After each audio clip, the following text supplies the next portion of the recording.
Bienvenidos a la segunda temporada de Quilca Podcast.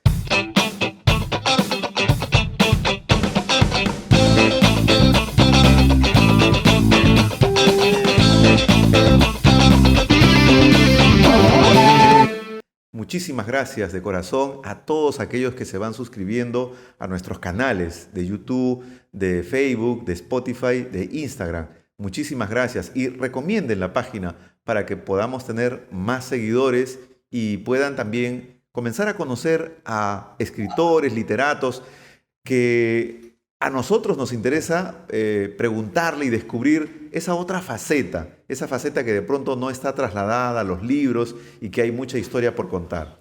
Hoy estamos muy contentos porque tenemos en nuestros estudios al doctor Robert Salazar Quispe. Él es historiador. Muchísimas gracias, doctor Salazar, por esta deferencia. Gracias a ustedes por la cordial invitación. Buenas tardes. Bueno, lo primero que tenemos que decir del doctor Robert Salazar es que él es historiador, ha desarrollado una maestría en docencia universitaria, es docente universitario en la Universidad de San Marcos, en Villarreal, también es coordinador de estudios generales de la Universidad Nacional Tecnológica de Lima Sur, que ahora nos va a comentar un poco porque de pronto es una universidad que no todos conocen. Es especialista en una serie de temas vinculados al siglo XX, pero también interesado y tiene una muy buena publicación de la cual al final vamos a comentar mucho sobre Villa El Salvador.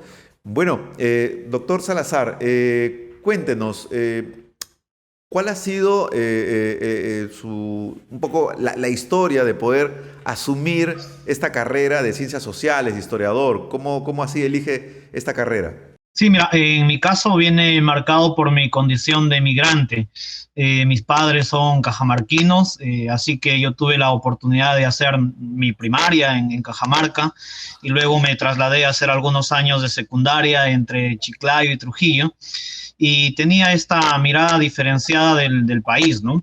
Porque no hice mi primaria en la misma ciudad de Cajamarca, sino en un distrito un poco más alejado que está en la provincia de Santa Cruz, con una realidad distinta, con una perspectiva diferente en cuanto a el trabajo, en cuanto a la forma de vida, y luego ya llegar a la ciudad me dio otra perspectiva y otra visión.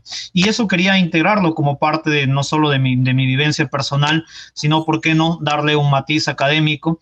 Y me parece que por ahí nació este interés por la historia. Y si a eso le sumamos, y creo que todos los especialistas que estamos en humanidades o sociales, nuestro desapego del área de matemáticas y ello, creo que fue el mejor tema para vincularnos con la especialidad, ¿no? Yo siempre digo que soy un negado para las matemáticas, ¿no? No es uno de mis cursos preferidos para nada, ni el que más se aproxime. Y claro, esta negativa me ha permitido pues incursionar en el tema de las letras, ¿no? Y quizás esto puede ser también una anécdota para muchos de los que hemos estado y estamos involucrados en las ciencias sociales. Pero, ¿por qué Villarreal? ¿Por qué no San Marcos? Fíjate que mi primer acercamiento a la universidad fue en Trujillo, a la Universidad Nacional de Trujillo, pero ahí postulaba al área de educación. En el tiempo que estuve postulando por ingresar, justo una huelga prolongada, me parece, estoy hablando del 2004, si es que no me equivoco, allá en la universidad, y decidí luego venir aquí a Lima, y sí tuve un primer acercamiento con San Marcos, pero creo que también es una historia de las mayorías, de que no terminé de ingresar. Recuerdo que eran 19 puestos y yo justo salí en el puesto 20, así que no llegué a ingresar e inmediatamente postulé a Villarreal, ¿no? Y bueno, ahí sí pude ingresar y pude terminar, gracias a Dios, la carrera. ¿En la misma especialidad o postuló para otra carrera? No, postulé ya para San Marcos y Villarreal la misma especialidad, siempre de historia. Aunque tuve la duda de ir a sociología, entre las dos me movía, ¿no? Pero finalmente creo que historia, por lo que representaba Cajamarca en sí, era mucho más profundo para mí. Usted ha enseñado y enseña en Villarreal y en San Marcos. Menciónenos alguna diferencia entre estas dos universidades en el aspecto mismo de pronto de aprendizaje, el dictado de clase, no sé, algo que podríamos marcar como una diferencia en estas dos universidades públicas. Mira, no es tan sencillo porque estoy en programas diferentes. En el caso de Villarreal siempre he estado en facultad, entonces la mayoría de cursos que he dictado tenían que ver con historia local, historia regional o metodología de la investigación histórica, cursos directamente de la especialidad. En cambio, en San Marcos, desde que he ingresado, siempre he estado en estudios generales y he estado en diversas áreas, en áreas de humanidades, en áreas de medicina incluso, de ciencias empresariales o ingenierías. Entonces, es un poco difícil hacer una comparación, pero con lo que sí podría ir quedándome tal vez es con el compromiso social grande que siempre encuentro con los estudiantes sanmarquinos, sobre todo el área de humanidades.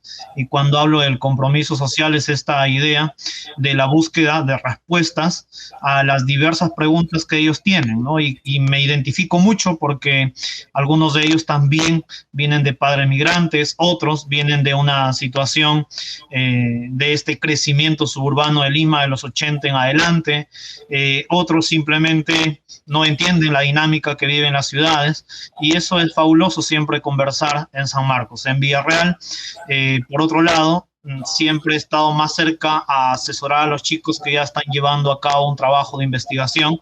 Entonces creo que eso también me nutre mucho y a la vez nos ayudamos, ¿no? Tanto a quien asesora como a quien va desarrollando un trabajo de investigación a poder conocer algunos otros aspectos del Perú principalmente y de Lima en particular. Entonces ahí la relación tal vez sea mucho más cercana.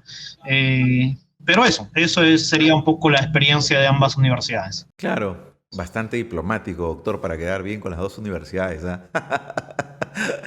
Hay un detalle bien interesante. Usted ha dictado clases de manera presencial y obviamente uno ya como que le cogía un poco el pulso y sabía distribuirse correctamente, ¿no? Pero en este escenario donde ahora pues todos, ¿no? Estamos desarrollando actividades virtuales con el dictado de clases, ¿cómo le va? ¿Cómo ha sido su adaptación? ¿Cómo ha sido la primera clase, ¿no? Porque esa primera clase indudablemente seguro va a quedar en la anécdota como para contarla en una reunión de salón, ¿no? ¿Cómo ha sido su experiencia en este cambio digital que está viviendo actualmente las universidades? Mira, por dos razones no me fue tan mal desde el inicio. Número uno, porque como hice la maestría en docencia universitaria, teníamos una docente que hasta ahora lo recuerdo, que incidía mucho en que cada uno de nosotros hiciéramos una especie de aula virtual y creáramos ello. Yo no, en verdad, cuando lo estudié no le encontré mucho sentido, así que por un poco de obligación creé esa aula virtual y lo fui utilizando poco a poco con mis alumnos. Algunos entraban, otros no entraban. Me refiero al tiempo que estábamos en presencial. Entonces, como que me fui adaptando. Luego tuve una experiencia de dictado virtual. Esta sí fue la primera vez en una universidad privada que era semipresencial y justamente algunas horas ya se dictaban de manera virtual. Pero los estudiantes que eran de especialidad de ciencias empresariales estaban arriba de 40 años, entonces la dinámica era un poquito más formal, ¿no? Pero tenía un poco esa experiencia y ese conocimiento. Ya cuando llega el tema de la virtualidad, sobre todo en San Marcos, que fue la primera que empieza, sí, fue difícil, creo, ir adaptando ello. Una cosa es haber dictado algunas horas y otra cosa es dictar constantemente ello, ¿no? Ver a los alumnos preocupados porque no tienen la suficiente señal, ver incluso a los alumnos desesperados porque no tienen las herramientas necesarias para subir trabajos. Ellos también paulatinamente se tenían que ir adaptando. Entonces, yo estaba un poco en el dilema de la calidad académica, porque no se podía dejar tantas separatas al inicio, tanta información, porque no todos los alumnos podían acceder, podían leer, y obviamente el trabajo diferenciado se vuelve mucho más particular, porque empiezas a ver casos que tal vez en el presencial no te preocupas tanto y ves que todos casi están en la misma línea, pero en el virtual hay que ver todo ello, ¿no? Y a eso agradecer, creo que a las universidades en las que he dictado, en San Marcos, la misma UNTEL de Villa El Salvador, todas las capacitaciones que nos han dado, que aunque nos han hecho renegar un poco por el tiempo, pero creo que han sido valiosas para poder adecuarse, ¿no? Ahora, esta es una pregunta que se lo hice también a algunos profesores de San Marcos. ¿Cómo cómo de alguna otra manera sobrelleva esta situación de que hay muchos alumnos que no prenden su cámara, ¿no? Entendemos pues que hay un tema de pronto de privacidad, un tema también de limitaciones tecnológicas, pero ¿cómo siente este agotamiento visual que de pronto también genera un impacto en los docentes universitarios? Sí, sí, es difícil definitivamente. Tienes una sala en San Marcos, no sé, de 35, 40 estudiantes y es imposible que todos enciendan su cámara porque tendríamos problemas de conexión grave. Es más del 90% no termina encendiendo su cámara. Entonces nuestras clases tienen que ser readaptadas a un modelo netamente participativo y obviamente he tenido que programar las clases en exposiciones, programar las clases a través de constantes feedback, retroalimentación. Creo que ayuda mucho el tener, como lo tiene San Marcos y las universidades nacionales, una plataforma virtual donde ya el estudiante viene de alguna forma revisando y la labor docente está en el campo de incentivar, ¿no? Para que ellos puedan venir con una información previa, dialogar, conversar sobre ella y obviamente complementar la parte teórica. Se queda atrás toda esta idea de la clase magistral, donde el docente se pasa hablando mucho tiempo, y cambiamos ahora por una nueva dinámica, que es prácticamente la conversación constante con los alumnos y con un conocimiento casi compartido, ¿no? Donde todos pueden participar. Creo que si no hacemos eso, sería bastante complicado, ¿no? A veces le digo a los estudiantes, yo tiendo a imaginarme de que estoy dictando mi clase y tal vez todos han prendido ahí su computadora, pero están en diversas actividades y es verdad, algunos están trabajando, pero al menos tratemos de entrar en la dinámica de participar y de conversar, ¿no? Que eso ayuda en realidad a todos. Y hay que entendernos, todos los estudiantes no tienen la misma condición económica y efectivamente algunos trabajan y hay que ir adaptándonos a ello también. Claro, en este año 2000 hemos, creo, escuchado más el concepto de autoeducarse, ¿no? Creo que también esto es una exigencia que los mismos alumnos han ido desarrollándose. Y también los profesores, ¿no? Porque tenemos a veces muchos centros de documentación, bibliotecas que están cerradas o sus servicios están limitados, ¿no? ¿Cómo hace un profesor de docencia universitaria vinculada al tema de la investigación para poder ir conociendo, descubriendo con nuestros alumnos estas fuentes de información cuando están con el servicio restringido? Fíjate, ahí sí estoy sufriendo mucho en el sentido de generar investigación. Yo actualmente llevo un doctorado en la Universidad de Tarapacá, en Chile, entonces obviamente hay que estar investigando constantemente y al estar cerrado prácticamente la mayor cantidad de tiempo, el AGN, el acceso restringido a la Biblioteca Nacional, se nos complica, ¿no? Pero se agradece profundamente a todos aquellos que ahora comparten fuentes electrónicas, incluso los propios archivos también están compartiendo algunas de sus fuentes y eso ayuda mucho a uno como docente, pero la producción creo que uno puede hacer se ha visto disminuida, mermada y en cierto sentido incluso la propia calidad puede disminuir un poco, ¿no? No creo que para el trabajo del historiador difícilmente el archivo pueda ser reemplazado por alguna otra información, siempre es básica, ¿no? Pero en el caso de los estudiantes, por ejemplo, yo trabajo mucho, ahora más por virtualidad, pero de antes lo hacía ya con visitas virtuales. La mayoría de museos ahora tienen la posibilidad de hacer visitas. Creo que el LUN es uno de los que mejor ha abierto este campo, no el único. Entonces, es una forma de saldar este hecho, de que los estudiantes puedan ir a los museos, realizar estas visitas virtuales, hacer las recomendaciones de algunos repositorios de donde se puede bajar información. Y creo que en ese campo las universidades también han ayudado con los famosos gestores bibliográficos, ¿no? Estos gestores ayudan tanto a docentes como a alumnos y este bagaje de publicaciones que hay pues ahora en revistas indexadas, qué sé yo, ayuda bastante también. Pero definitivamente para nuestro trabajo, como te decía, aún adolezco y me preocupa el no tener total acceso a los archivos, incluso a no hacer trabajo de campo. Yo he estado acostumbrado a hacer algunas entrevistas, qué sé yo, en El Salvador, visitar al distrito y hoy pues es un poco difícil eso, ¿no? Claro. Cuando hemos rastreado un poco su biografía, doctor, hemos encontrado la Universidad Nacional Tecnológica de Lima Sur. No lo tengo de pronto en mi memoria, esta universidad, pero está ubicada en Villa El Salvador. Cuéntenos un poquito de su trabajo en esta universidad. Sí, bueno, yo estoy en la universidad desde el 2017, pero esta universidad tiene una historia que es prácticamente paralela a la historia del distrito, dado que una vez que se forma el mismo, su propia población exige la posibilidad de tener una universidad y se empieza con el proyecto a partir de 1982-83 por Michel Ascueta. Se presenta ante el Congreso, pero no se aprueba sino hasta el 2001. El 2001 recién se aprueba como la posibilidad de tener una universidad nacional en Villa El Salvador y empieza su funcionamiento, si es que no me falla un poco la memoria, entre el 2006 y el 2007 hacia adelante. Y tiene pues carreras que tienen que ver con la propia comunidad para favorecer el trabajo que se hace en el parque industrial, fortalecerlo desde el punto de vista profesional. Por eso es que hay carreras como administración, hay carreras como ingeniería electrónica o mecánica, ¿no? Y se le agrega también otra carrera más como ingeniería ambiental.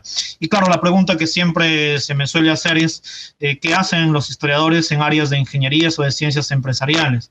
Y creo que inmediatamente la respuesta salta con dos palabras, ¿no? La formación de la identidad y la formación del compromiso social. Creo que ahí los historiadores contribuimos mucho.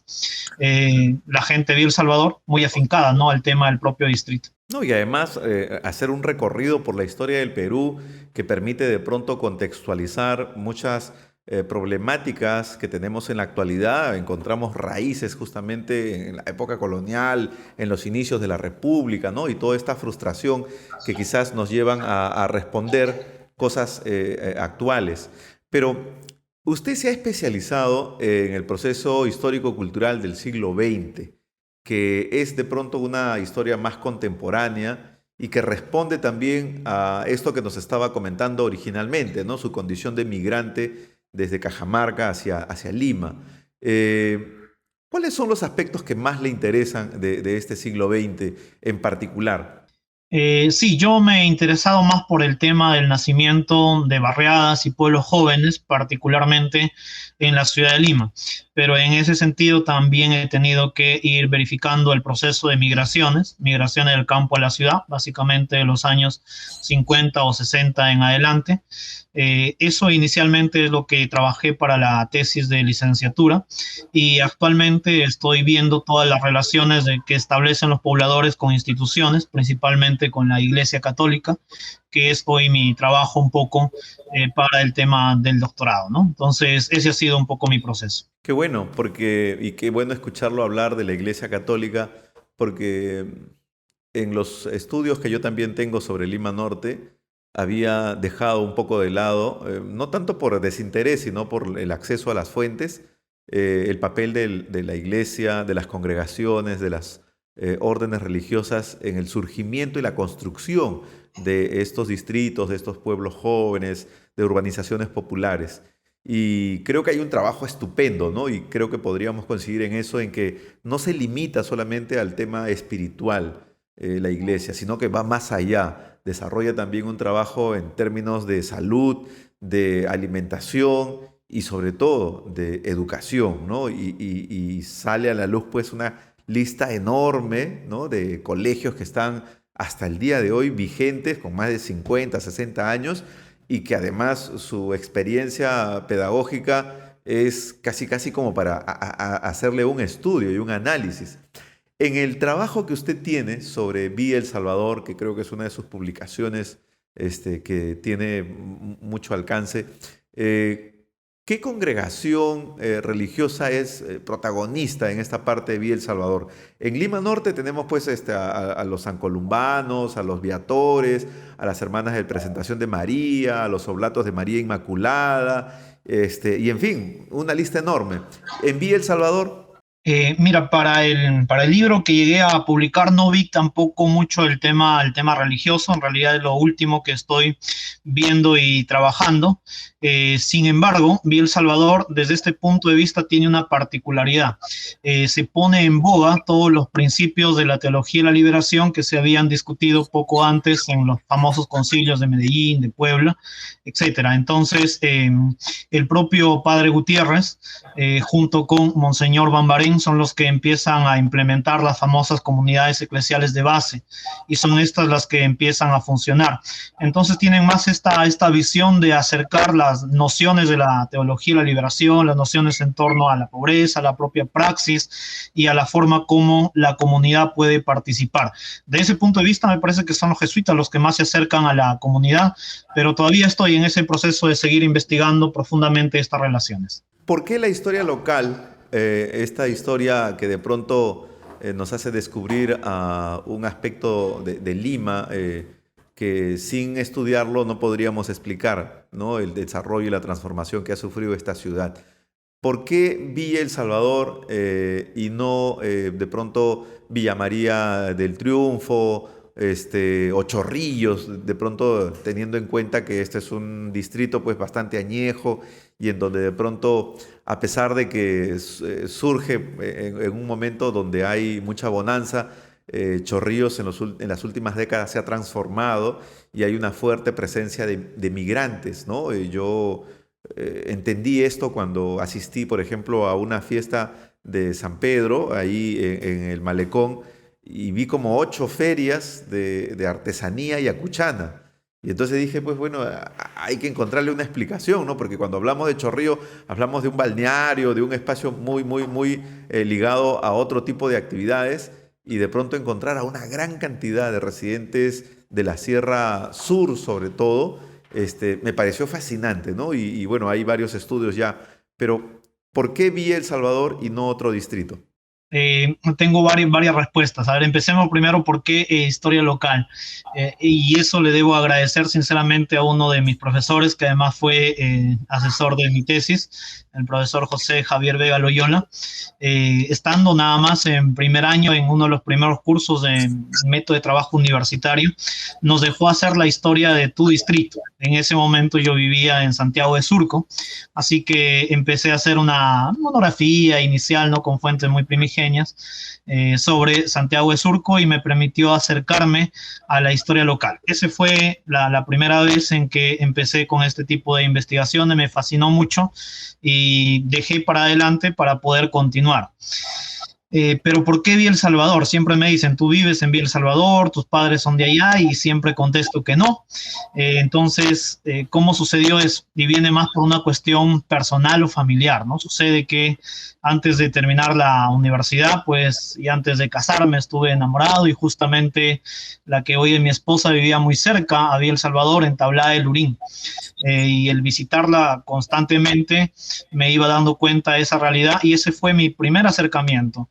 Y el segundo tuvo que ver con una frase que justamente va en mi libro que encontré en una de las paredes caminando allá en Villa El Salvador que dice pues porque nada tenemos lo haremos todo y me dejó bastante impactado porque creo que resume todo el deseo de progreso que tenían y que siguen teniendo obviamente los migrantes por construir un mejor espacio donde vivir y mi idea fue ¿y por qué no le damos voz a ellos? ¿No? ¿Por qué no le damos voz a estos que llegan a la ciudad, que tienen sueños, fervores, esperanzas y construyen ahí toda una ciudad?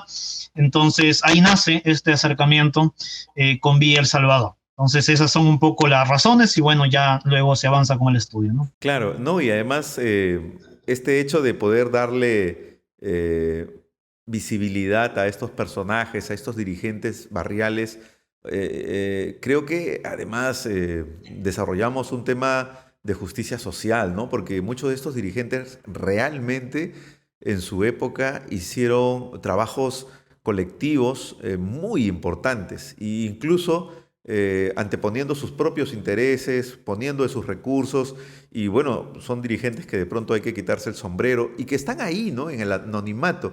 Y de pronto cuando accedemos a un libro de actas, ¿no? De alguna de estas asociaciones o de pronto a estas libros de actas de las sesiones del Consejo Municipal, ahí vemos estos apellidos, estos nombres que pugnan por desarrollar una serie de iniciativas a favor de su comunidad. Y entonces uno dice, pues, ¿cómo no sacarlos, ¿no? Del anonimato? ¿Cómo no darles voz a estos personajes que de pronto tendrían muchísimo que enseñar respecto al tema de civismo, ciudadanía, compromiso, identidad por su localidad? Y creo que eso de alguna otra manera también nos mueve, ¿no? Ahora, en el caso de Villa El Salvador, me imagino que has desarrollado como un sincretismo metodológico, en el sentido de poder no solamente utilizar la fuente histórica, ¿no? La metodología histórica, sino también sociológica, antropológica y hasta de pronto arqueológica. ¿Cómo fue esa experiencia, doctor? No, sí, definitivamente la historia local es bastante interdisciplinaria y necesita la vinculación con todas estas ciencias, con todas estas disciplinas científicas, ¿no? Más o creo con la antropología, a mí me ayudó mucho el trabajar con entrevistas, con focus group, que son técnicas que provienen directamente de esta disciplina. El acercarse a las personas y ver el tema cultural en cuanto al manejo de tradiciones, festividades, creo que ayuda mucho tener los conceptos desde este punto de vista.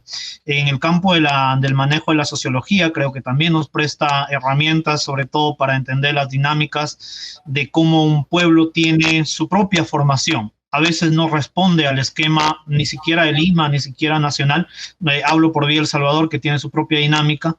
Entonces ahí creo que la sociología nos permite ver este campo. Y para serte sincero, aunque en el libro sí hice un recorrido de lo que había antes de 1971, que se funda Villa El Salvador, fui incluso hasta la época prehispánica, con el campo de la arqueología, más allá de una información netamente bibliográfica, teórica, no he incursionado más, me parece un poco más complicado, y esa es una lanza que creo que falta trabajar en Villa El Salvador, ¿no? Y sería un buen proyecto, dado que está cercano aquí a Pachacama y está cercano a todo este circuito, ¿no? Claro, yo no sé si le ha ocurrido a usted, yo cuando he tenido la experiencia de entrevistar, y ahí también hice la de comunicador social, entrevistaba a los dirigentes, a los primeros vecinos de la zona de Covida, una cooperativa de vivienda de Los Olivos, y siempre encontraba algo de resistencia, ¿no? Porque no era pues casual de que venga un historiador y le comience a preguntar cómo fue, cuando llegó, quiénes vivían, ¿no? Cuál es la experiencia que tuvo en esta localidad. Y bueno, después que uno entra en confianza, uno finalmente termina ahí casi casi como se hace un amigo más, ¿no? Yo recuerdo a un dirigente que entrevisté, no me quiso responder muchas cosas y después a la semana, ya era bastante mayor, 80 años, y su hijo me llama al teléfono y me dice, oye, mi papá quiere conversar contigo, ¿no? Entonces yo extrañado, dije, pucha, ¿qué habrá pasado? Cuando fui a entrevistarlo nuevamente, me dijo, no, mire, la verdad que he entendido realmente lo que usted quiere hacer y la verdad que me parece fabuloso, más bien le agradezco que tome mi testimonio. Y ese día yo no iba preparado para la entrevista y tuve que anotar ahí todo lo que me estaba contando y terminamos ahí brindando con unas cervezas. El señor me decía, no, no se vaya, quédese. La verdad que fue una cosa interesantísima. Me imagino que a usted también le ha pasado algo parecido con el recojo de testimonios. No, sí, definitivamente las primeras oportunidades es bien complicado que puedas hablar directamente con las personas. No es que vas en la calle, te encuentras con alguien y le dices te voy a entrevistar ya que vives aquí, ¿no? A mí me ha valido mucho el hecho de formar redes. ¿A qué me refiero con eso? A la familia de mi esposa, que prácticamente también estuvo desde los inicios de Villa El Salvador, conocían a algunos dirigentes y creo que esos contactos generaron eso, lo que tú has mencionado, generaron confianza, porque si eso no existe o no obtienes la información o simplemente se vuelve muy formal, ¿no? No hay ese dinamismo de donde uno puede obtener mayor información. porque sinceramente yo a veces también he ido con mi guía, he construido mis preguntas, pero estas no me han dado tanta información como aquellas que he podido hacer de manera informal, del momento, conversando. Creo que eso te enriquece mucho más, ¿no? El no tener un guión preparado. Pero se logra, al menos en mi caso, a través de redes, a través de familiares, y poco a poco uno se va conectando con los demás, ¿no? Claro, y es una cadena interminable, ¿no? Finalmente uno comienza a conocer a uno y a otro y va de generación en generación. ¿Cómo ha sido? Yo siempre tengo el interés cuando investigo en Lima Norte, este, por el tema de las fuentes fotográficas. He llegado a comprar algunas colecciones de fotografías de fotógrafos antiguos de la localidad. ¿Cómo es tu tratamiento, tu interés por el tema de la fotografía de Villa El Salvador? Ahora estoy justamente abocado a hacer una reconstrucción de esta información. Villa El Salvador tenía antes un centro de comunicación popular. Lamentablemente ya no está. En este centro de comunicación popular se almacenaron algunas fotografías. No sé si estas se tomaron de manera profesional o no, pero accedí en el año 2010, 2011 a una buena colección de ellas, que no las he terminado de trabajar. Y algunas otras he ido consiguiendo con algunos dirigentes, ¿no? Que también a veces facilitan. La mayoría, me imagino que no serán profesionales, pero fíjate que no estoy tan interesado en eso porque a mí me parece que más valiosa es una fotografía, entre comillas, no preparada, ¿no? Una fotografía que sale del momento donde alguien no se ha puesto tal vez un traje típico para una festividad, sino que lo lleva y es parte de la cotidianidad. Y ese tipo de imágenes han sido recogidas en Villa El Salvador en una página de los amigos de Villa, por ejemplo, ¿no? Hay mucha información y ellos también me han facilitado.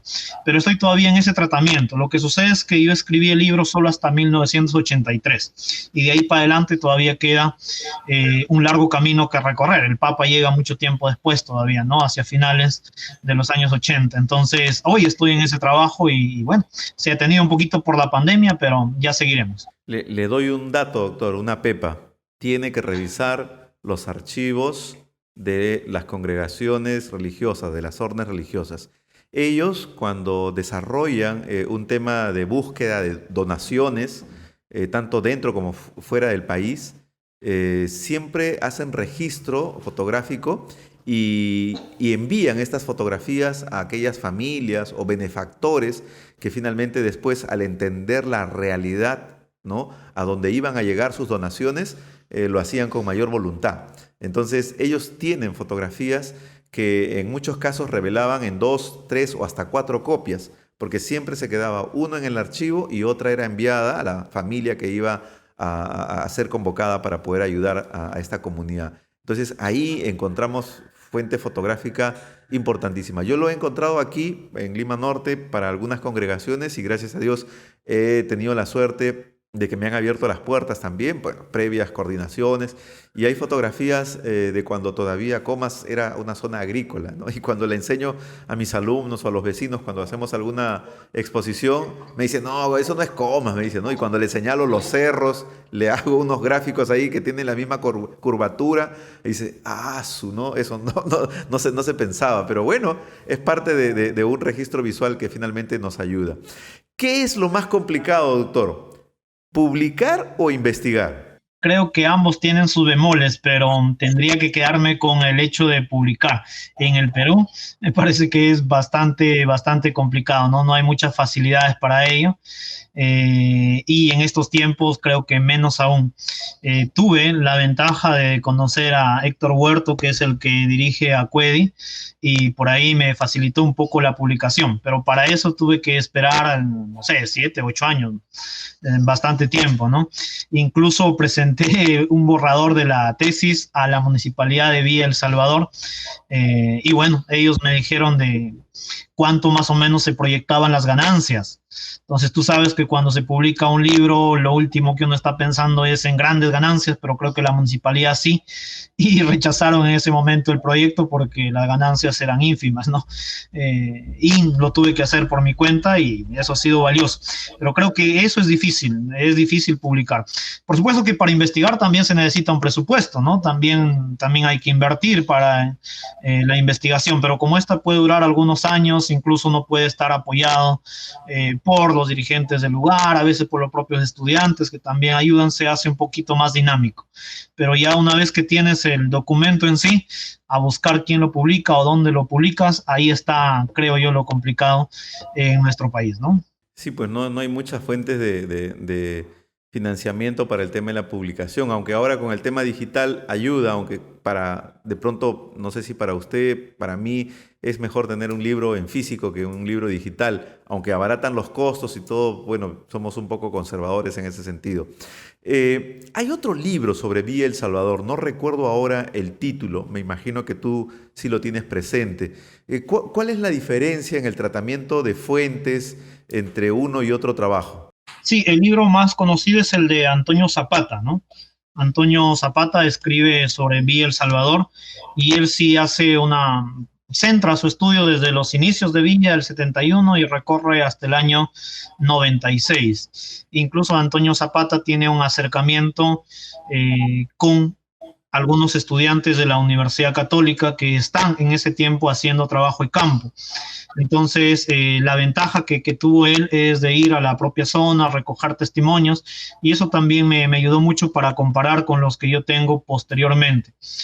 Entonces hace una especie, una dinámica más amplia, pero a su vez se centra en el tema de las relaciones políticas de la izquierda. Él se interesa mucho en los años 80 y lo que sucede con Sendero Luminoso y todo lo demás, y yo me centro más en la perspectiva de la población, ¿no? Él le da, a ver si queremos verlo de esta manera, una visión más desde arriba, y yo voy más un poco desde lo que la población ejecuta, ¿no? Él está más cercano a la facción política, incluso económica, porque reconstruye dos censos, y yo estoy cercano al día a día de la población. Creo un poquito ahí la diferencia y los aportes. Pero muy valioso el trabajo de Antonio Zapata. Pero hay un libro que se titula Sueños de Arena, si no me equivoco, publicado también por la universidad, una que está aquí en Lima Norte.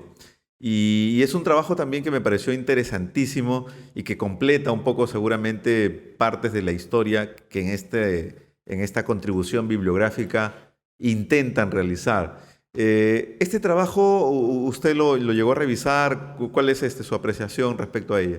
Sí, estaba aquí incluso tratando de buscar el autor, si es que si es que no me equivoco, se apellida Quispe, pero no recuerdo bien.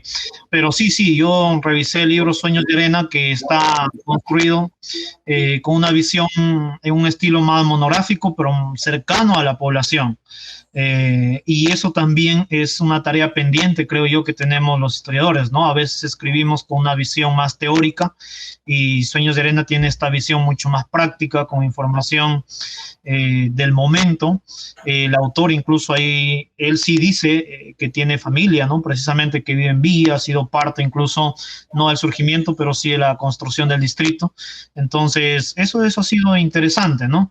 Y aprecio mucho este libro, Sueños de Arena, y hay otro más que se llama Circuitos Productivos en Villa El Salvador, que ve más el tema del nacimiento del parque industrial.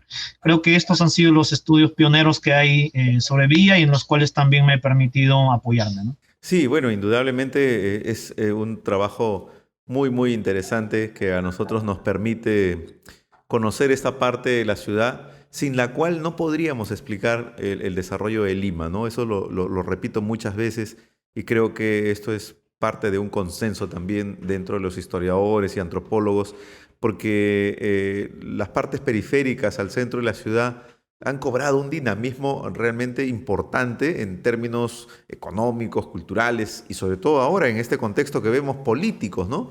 Y que decide pues la suerte, ¿no?, de un país que de pronto hoy, lamentablemente, en este marco del Bicentenario lo encontramos dividido, polarizado, ¿no? Esperemos pues que finalmente tengamos el inicio o escribir un nuevo capítulo justamente en estos 200 años que nos permitan reencontrarnos nuevamente. Doctor Salazar, yo le estoy muy agradecido por esta entrevista que usted nos ha concedido. Estamos cerrando con esta entrevista la segunda temporada de Quilca Podcast, que esperemos poder tener una tercera temporada, tener nuevos investigadores y sobre todo a gente que contribuye y que desarrolla un trabajo bibliográfico que me parece estupendo. No podemos exigirle a nuestros alumnos que investiguen si nosotros no investigamos, si nosotros no publicamos. Y ese es el mejor ejemplo que le damos. Muchísimas gracias por su atención, por su tiempo y nos reencontramos seguramente en otro momento. Sí, perfecto. El gusto ha sido mío. Felicitaciones por el trabajo que vienen haciendo y definitivamente la historia local aporta a la historia nacional, a esa gran historia. Aporta al tema de la formación de la identidad, aporta al tema de saber quiénes somos y justamente preguntarnos también hacia dónde vamos. Así que animar siempre a realizar este tipo de investigaciones y nada, gracias por la cordial invitación.